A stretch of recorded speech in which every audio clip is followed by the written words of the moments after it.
Okay, how's it going, everybody? We're going to read some more Karl Marx today. This is a letter to Joseph Weidemeyer, or if that's a German name, it's Weidemeyer.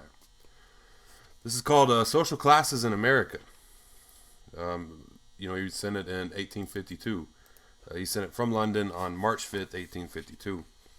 So, this is Social Classes in America. Let's go ahead and get into this. How far bourgeois society in the United States still is from being mature enough to make the class struggle obvious and comprehensible is most strikingly proved by C.H. Carey of Philadelphia, the only American economist of importance.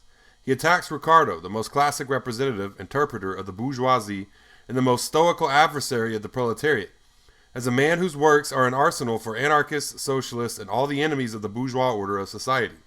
He reproaches not only him, but Malthus, Mill, Say, Torrens, Wakefield, McCulloch, Sr., Whately R. Jones, and others, the masterminds among the economists of Europe, with rending society asunder and preparing civil war because they show that the economic bases of the different classes are bound to give rise to a necessary and ever-growing antagonism among them.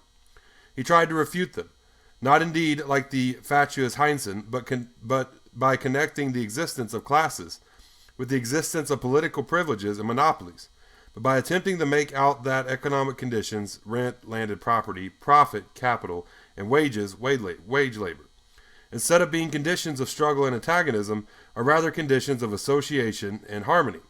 All he proves, of course, is that he is taking the, quote, undeveloped conditions of the United States for, quote, normal conditions, end quote. And now, as to myself, no credit is due to me for discovering the existence of classes in modern society or the struggle between them.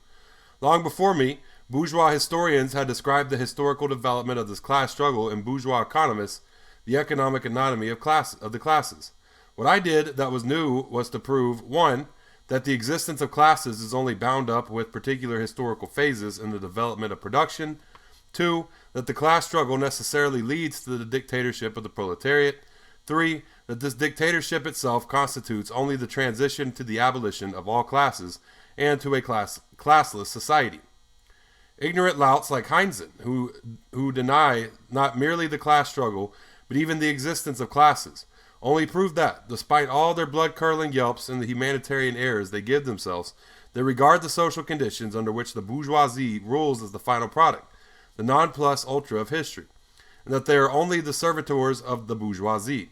And the less these louts realize the greatness and transient necessity of the bourgeois regime itself, the more disgusting is their servitude. Okay, yeah, so that's Karl Marx to Joseph Weidemeyer.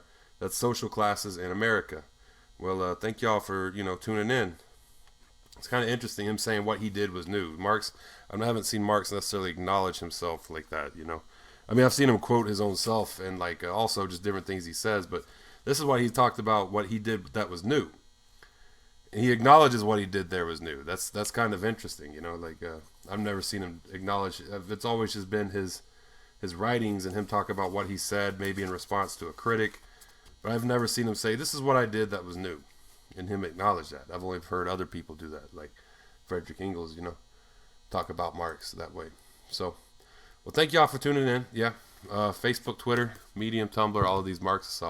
Also, YouTube, where you're hearing this. Subscribe, hit the notification bell.